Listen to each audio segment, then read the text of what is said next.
오늘 우리에게 주시는 하나님의 말씀은 지난주일 말씀과 같습니다. 시편 63편 1절부터 11절까지 말씀입니다.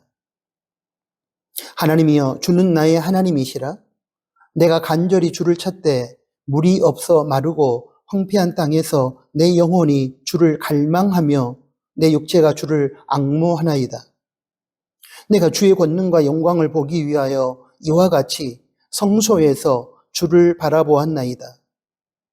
주의 인자하심이 생명보다 나음으로 내 입술이 주를 찬양할 것이라. 이러므로 나의 평생에 주를 송축하며 주의 이름으로 말미암아 나의 손을 들리이다. 골수와 기름진 것을 먹음과 같이 나의 영혼이 만족할 것이라. 나의 입이 기쁜 입술로 주를 찬송하되 내가 나의 침상에서 주를 기억하며 새벽에 주의 말씀을 작은 소리로 읊조릴 때에 하오리니 주는 나의 도움이 되셨음이라. 내가 주의 날개 그늘에서 즐겁게 부르리이다. 나의 영혼이 주를 가까이 따르니 주의 오른손이 나를 붙드시거니와 나의 영혼을 찾아 멸하려 하는 그들은 땅 깊은 곳에 들어가며 칼의 세력에 넘겨져 승냥이의 먹이가 되리이다.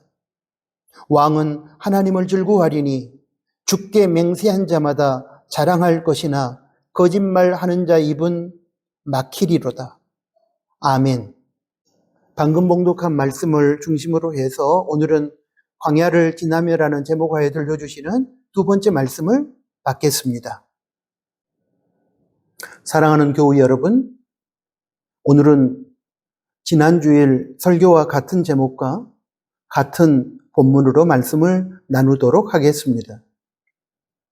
먼저 지난주일 설교의 핵심 주제였던 다윗이 광야를 성소로 삼고 성소로 받아들임으로 절망적인 광야에서 망하지 않고 승리할 수 있었다는 내용을 잠깐 정리하고 가겠습니다. 우리는 원치 않지만 때로는 인생의 광야 길을 걷게 됩니다. 그리고 거기에서 인생의 새로운 전환점을 맞이하기도 합니다. 광야는 풀 한 폭이 나무 한 그루 자라지 않는 삭막한 곳이지만 하나님을 만날 수 있고 하나님의 음성을 들을 수 있는 곳입니다. 광야는 세상에 화려하고 현란하고 충동적인 소리가 들리지 않습니다. 그래서 광야는 절대 고독과 절대 침묵이 흐르는 곳입니다. 그러나 대신에 그곳에는 하나님의 말씀이 있고 하나님의 음성이 들립니다. 그래서 광야는 영적인 차원에서 보면 말씀을 통해서 하나님을 만나는 곳이며 하나님을 경험하는 곳입니다. 우리에게 주어진 광야는 그 광야의 성격이 어떠하든지 간에 육체를 가진 우리에게 있어서 힘들고 고통스러운 것이 사실입니다. 그러나 하나님의 음성을 듣고 인생을 새롭게 바꿀 수 있는 기회이므로 광야의 시간은 영적으로 우리들에게 있어서 참으로 소중한 시간입니다. 이런 차원에서 다윗은 고통스러운 광야를 성소로 삼아 하나님께 예배드리면서 하나님을 만나고 말씀으로 찾아오시는 하나님의 임재를 경험했습니다.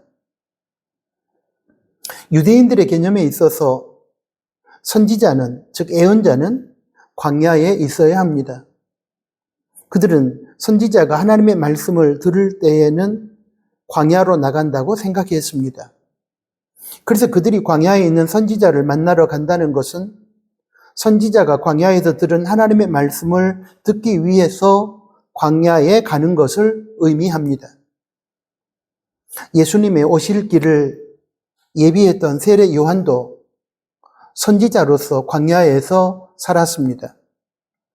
그런 광야에서 메뚜기와 석청을 먹으면서 하나님의 음성을 듣고 들은 하나님의 말씀을 광야 같은 세상에서 외쳤습니다. 세상의 화려함과 편안함, 그런 환경 속에서, 그리고 욕망의 소리로 가득한 환경 속에서 하나님 말씀을 듣는다는 것은 굉장히 어려운 일입니다. 물론 세상의 시끄러운 소리와 욕망의 향연 속에서도 성령의 지배를 받고 하나님의 음성을 들을 수 있는 경우도 있겠지만, 인간은 인간의 연약함이라는 한계로 인하여 세상의 소리를 따라가느라 하나님의 음성을 놓쳐버리곤 합니다. 그래서 일찍이 하나님 말씀의 대언자인 선지자들은 하나님의 온전한 말씀을 듣기 위해서 절대 고독과 절대 침묵의 자리인 광야로 들어갔던 것입니다. 그러므로 광야는 하나님의 음성을 듣는 곳이며, 하나님의 말씀을 듣는 곳이며, 하나님을 만나 인생의 새로운 전환점을 맞이하는 곳입니다. 이처럼 광야는 육체적으로는 비록 우리를 힘들게 하지만 우리는 광야를 통해서 새로운 세계로 나아갈 수 있기 때문에 광야를 긍정적인 시각에서 바라보면 예수님을 믿는 성도에게 있어서는 하나님의 임재를 경험할 수 있는 성소가 되는 것입니다. 우리가 원하는 광야는 아니지만 그 고통스러운 광야를 어떻게 생각하고 바라보느냐에 따라서 인생의 결론이 전혀 다르게 나타납니다. 먼저 광야를 지옥쯤으로 여기고 살아가는 사람들이 있습니다. 다음으로 광야를 하나님을 만나고 하나님의 임재를 경험하는 성소로 알고 살아가는 사람들이 있습니다. 전자에 해당하는 사람들은 광야가 절망의 문이 되어 그곳에서 멸망함으로 뼈를 묻게 됩니다. 그에 비해 후자에 해당하는 사람들은 광야가 소망의 문이 되어 새로운 신앙과 삶의 세계로 나아가 복된 인생을 살게 합니다. 여러분은 광야를 어떤 관점에서 이해하고 어떤 차원에서 바라보십니까? 전자입니까? 아니면 후자입니까? 빙점의 작가로 유명한 신실한 크리스찬 미우라 아야코는 폐결핵으로 인생의 황금기인 24살 때부터 13년 동안 거의 침대에 누워서 지냈습니다. 또한 직장암, 파킨슨병, 척추 카리에스 등의 질병 때문에 그의 육체는 참으로 힘들었습니다. 한마디로 고통스러운 질병의 광야에 던져진 것입니다. 그런데 그 광야에 그녀에게 한 줄기 강력한 빛이 쏟아졌습니다. 그것은 하나님에 대한 믿음이었습니다. 그녀는 절망적인 상황 속에서도 희망을 잃지 않았고 인간의 원죄와 하나님의 사랑에 대한 주제를 내용으로 하는 작품인 빙점이라는 소설을 쓰게 됩니다. 미우라 아야코는 이렇게 말합니다. 병들지 않고는 하나님께 드릴 수 없는 기도가 따로 있습니다. 병들지 않고는 들을 수 없는 하나님의 말씀이 따로 있습니다. 병들지 않고는 나아갈 수 없는 하나님의 성소가 따로 있습니다. 병들지 않고서는 나는 인간이 될 수 없습니다. 미우라 아야코의 말 중에서 제가 주목하는 것은 특별히 병들지 않고서는 나아갈 수 없는 성소가 따로 있습니다. 라는 내용입니다.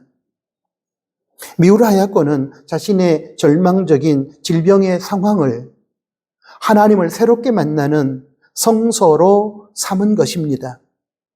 이것은 다윗이 고통과 절망의 자리인 유다 광야를 하나님을 만나 예배드리는 성소로 삼은 것과 같습니다.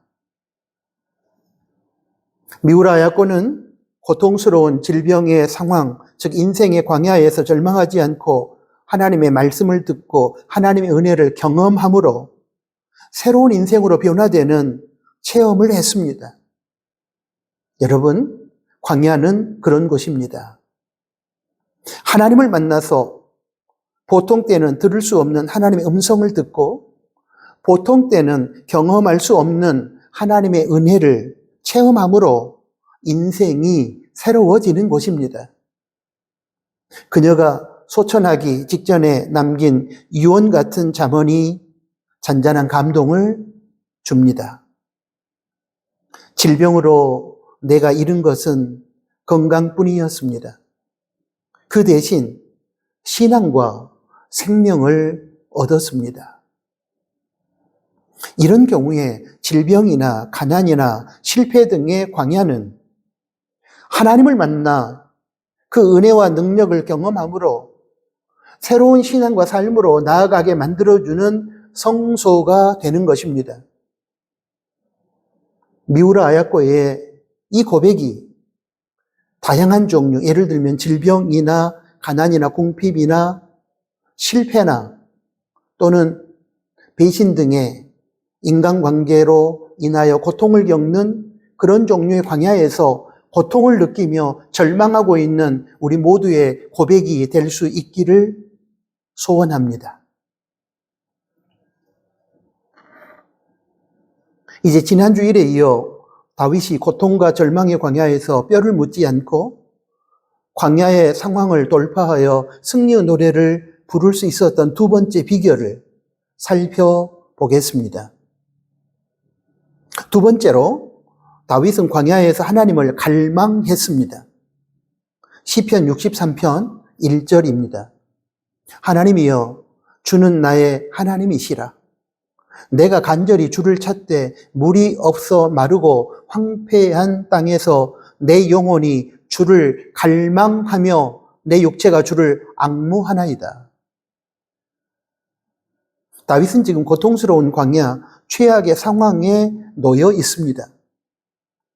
자신을 죽이려고 혈안이 되어 있는 정적인 사울로부터 살기 위해 도망쳐 유다 광야에 숨어 있습니다. 또는 사랑하는 아들 압살롬의 반역으로 인해 왕위를 찬탈당하고 목숨을 부지하기 위해 지금 유다 광야에 머물러 있습니다. 그 유다 광야는 물이 없어 마르고 황폐한 땅으로서 인간이 살아가기에 최악의 상황이었습니다. 그 상황은 하나님께서 지금 당장 자신을 만나주시고 도와주시지 않으면 죽을 수밖에 없는 그런 곳이었습니다. 다윗은 지금 그런 상황에서 하나님께서 지금 당장 자신을 만나주시고 도와주시지 않으면 죽을 수밖에 없다는 두려움과 공포를 느낄 수밖에 없었을 것입니다. 육체만이 아니라 더 무서운 것은 그의 영혼마저도 침체 가운데 놓여 있게 되었다는 것입니다.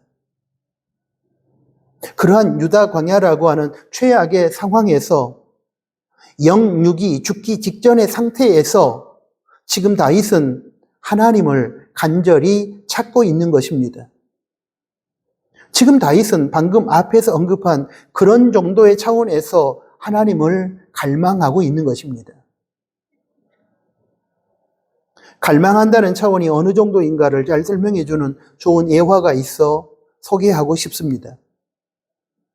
본문에 소개된 갈망이라는 단어의 차원이 어느 정도의 간절한 열망인지를 짐작해 만들어주는 예화입니다.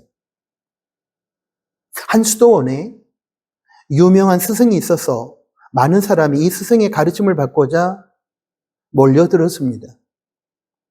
그 중에 호기심이 많은 제자가 스승에게 매일 똑같은 질문을 했습니다. 스승님, 어떻게 하면 하나님을 만날 수 있습니까? 제자의 질문에 스승도 매일 똑같은 대답을 합니다. 제자야, 간절히 갈망한다면 하나님을 만날 수 있느니라.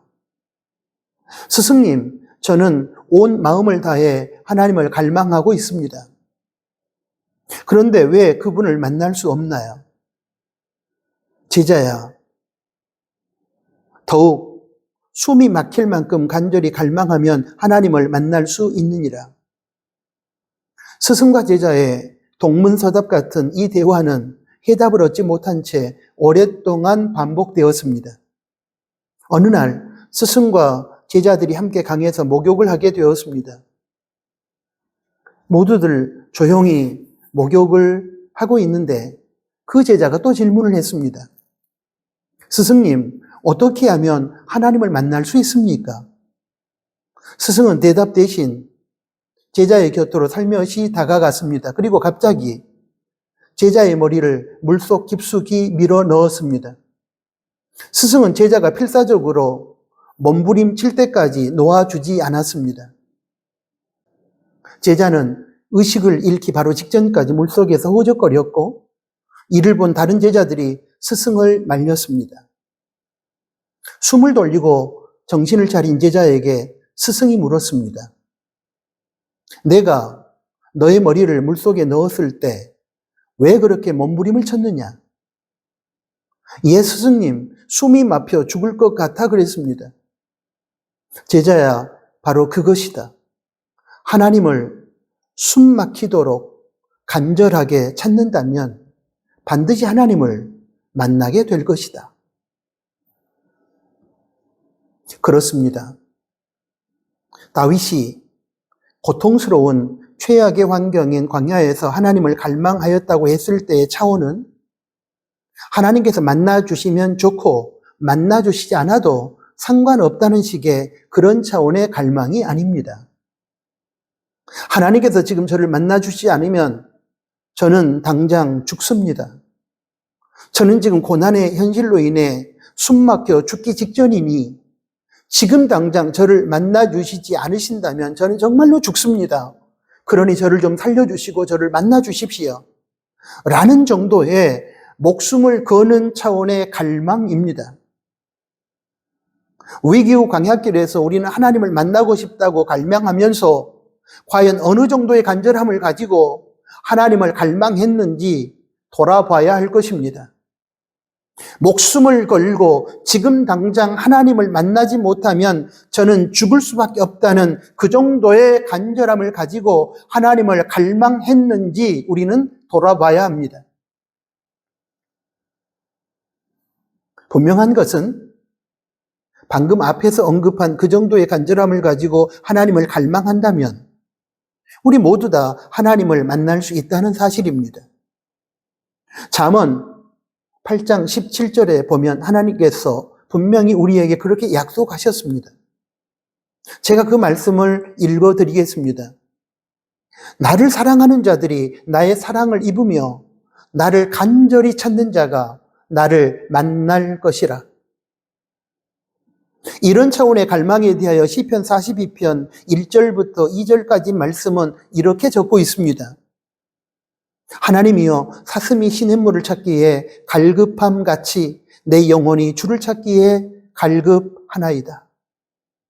내 영혼이 하나님, 곧 살아계시는 하나님을 갈망하나니 내가 어느 때에 나아가서 하나님의 얼굴을 배울까?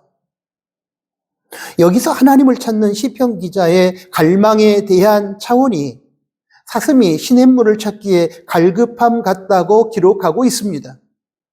지금 당장 마실 물이 없어 목이 말라 죽어가는 사슴이 자기의 목숨을 걸고 시냇물을 찾는 것 같은 그 정도의 간절함이 최소한 시편 기자가 하나님을 갈망하는 차원이라는 것입니다.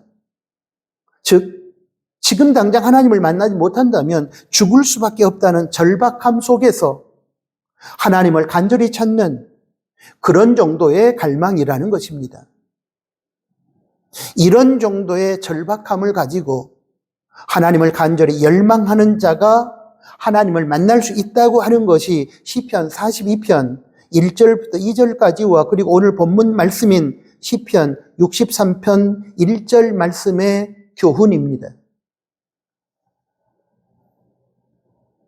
이 지점에서 우리가 또 한 가지 기억해야 할 것은 간절하게 하나님을 찾는 갈망의 동기와 성격이 하나님의 말씀과 하나님 나라의 가치에 입각하여 선하고 의롭고 바른 것이어야 한다는 사실입니다. 이기적인 욕심과 세속적인 욕망의 목적이나 불의와 불법의 동기에서 갈망하는 것은 하나님의 뜻에서 어긋나는 것이기 때문에 이러한 동기에 그리고 이러한 목적의 갈망을 통해서는 절대로 하나님을 만날 수 없다는 사실을 우리는 또한 기억해야 할 것입니다.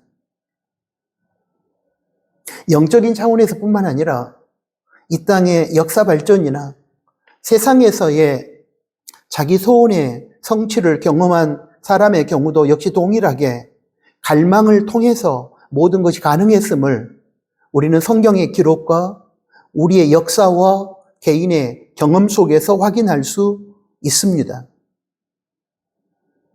물론 저도 경험했지만 갈망은 우리에게 엄청난 에너지를 제공해 줍니다. 일반적인 꿈과 소원에 대한 갈망도 그 꿈과 소망을 이룰 수 있는 에너지를 제공해 주는데 하물며 하나님에 대한 갈망은 어떻겠습니까? 사람을 살리고 사람을 회복시키고 사람을 치유하며 사람을 승리케 하시는 엄청난 에너지, 엄청난 능력, 역사를 발전시켜 나가며 공동체를 새롭게 하는 그 놀라운 능력, 그 에너지를 하나님께서 당연히 제공해 주십니다. 우리 민족의 근현대사를 살펴보더라도 우리는 갈망을 통해서 우리 민족과 나라의 살 길이 열렸음을 확인할 수 있습니다. 일제 36년의 무단 통치 아래서 우리 민족은 나라를 잃어버린 채 어둠과 절망의 광야를 살았습니다. 그러나 이 땅의 백성들과 독립투사들이 나라의 독립, 조국의 광복을 갈망하면서 목숨을 걸고 저항했기에 우리 민족은 1945년 8월 15일에 광복의 새날을 맞이할 수 있었던 것이 아니겠습니까?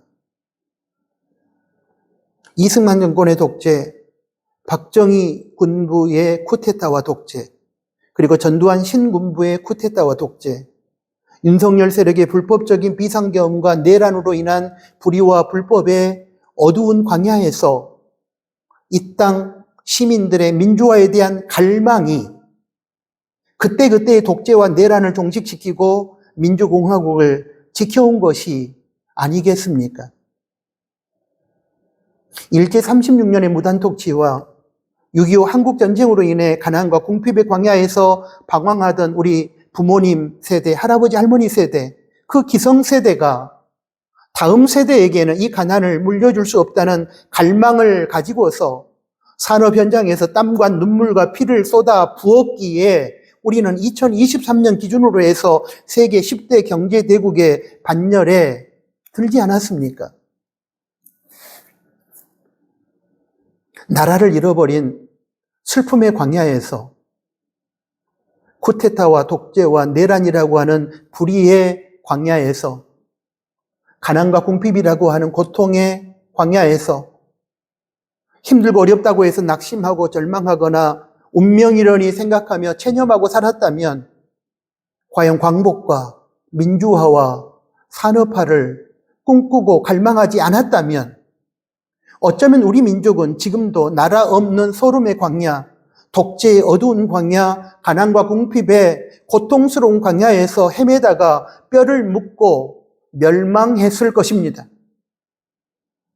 그러나 얼음 밑에서도 강물을 흘려보냈고 먹구름 너머에 찬란한 태양을 꿈꾸었고 고통스러운 십자가 이후에 부활의 영광을 기대하면서 하나님과 민족의 희망의 미래를 갈망했기에 오늘의 우리가 존재하는 것이 아니겠습니까? 갈망이, 특별히 하나님에 대한 갈망이 이처럼 역사를 발전시키고 세상을 변화시키며 민족을 새롭게 하는 하나님의 능력, 에너지가 된다는 사실을 우리는 분명히 기억해야 할 것입니다. 우리는 이미 이 사실을 우리의 근현대사를 통해서 확인했습니다. 그러므로 이렇게 말씀드리고 싶습니다. 어떤 위기의 순간이든 아무리 고통스러운 광야에 머물러 있다고 하더라도 또 최악의 상황에 처해 있을지라도 하나님을 갈망하는 개인과 공동체는 절대로 망하지 않고 승리합니다. 분단의 비극을 안고 살아가는 우리 한민족 공동체를 생각하면서 우리는 통일의 염원을 담고 기도합니다. 그런데 그 중에는 통일이 불가능하다고 하면서 체념하고 살아가는 사람들도 있습니다. 그러나 여러분, 그렇지 않습니다. 하나님의 선한 뜻이 있고 우리의 통일에 대한 강력한 열망이 있다면, 갈망이 있다면 분명히 하나님의 때에 우리 민족의 통일은 반드시 이루어질 것입니다. 타락한 이 땅의 교회의 회복도, 우리 자녀들의 믿음 회복도, 개인적으로 지금 질병 가운데 고통받는 교우들의 치유를 포함한 회복의 역사도 우리가 포기하지 않고 하나님을 갈망하며 기도하고 노력하고 때를 기다리면 하나님의 은혜 안에서 모든 것이 가능해질 것입니다. 다윗이 유다 광야라고 하는 최악의 상황 속에서 무너지거나 망하지 않고 승리할 수 있었던 비결은 그가 광야를 지나는 동안에 하나님을 갈망했기 때문입니다. 최악의 상황에서 하나님을 만나지 못하게 되면 망하고 죽을 수밖에 없다고 하는 그 절박함을 가지고서 하나님을 간절하게 찾는 그러한 정도의 갈망이 있었기에 그 갈망으로 인해 하나님으로부터 주어지는 능력을 힘입어 광야에서 무너지지 않고 버틸 수 있었으며 마침내 광야를 안전하게 통과하여 승리의 노래를 부르고 하나님께 영광을 돌릴 수 있었던 것입니다. 이 다윗의 경험은 또한 우리의 경험이 되어야만 합니다. 아무리 죽을 것 같은 최악의 상황, 앞에서도 언급했지만 질병이라든지 가난과 궁핍이라든지 인간관계의 갈등이라든지 그러한 최악의 상황, 즉 고통스러운 광야 인생길에서 하나님을 간절하게 찾는 갈망만 있다면 우리는 분명히 질병의 광야, 가난의 광야, 인간관계 갈등의 광야에서 무너지지 않고 승리할 것입니다. 갈망을 잃어버린 사람들의 비극에 대한 교훈을 주는 한 가지 예화를 들려드리겠습니다. 쇠 밧줄에 묶여있는 한 마리 독수리가 있었습니다. 그 독수리는 처음에 날아오르려고 날개를 수없이 퍼득거렸습니다. 그러나 그의 시도는 그 발목에 쇠사슬이 채워져 있었기 때문에 실패로 끝났습니다. 몇 번 시도해 보다가 독수리는 이제 날아오르는 시도를 포기했습니다. 더 이상 날아올라 창공을 날겠다는 갈망을 상실해 버렸기 때문입니다. 사랑하는 교우 여러분, 이 독수리의 모습은 오늘날 인생의 광야에서 갈망을 잃어버린 채 운명이라 체념하고 살아가는, 그곳에서 낙심하고 절망하는, 뼈를 묻어버리는 사람들의 모습입니다. 그러므로 권면합니다. 지금 내가 죽을 것 같은 고통의 광야길을 걷고 있다면 낙심하거나 절망하지 말고 끝까지 간절하게 하나님을 갈망하십시오. 그러면 분명히 하나님의 때에 살 것입니다. 치유될 것입니다. 회복될 것입니다. 광야 인생길을 무사히 통과하여 반드시 승리의 노래를 부르게 될 것입니다. 다윗처럼 말입니다. 하나님을 갈망하라.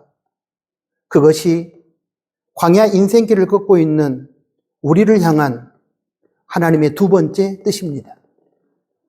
아멘.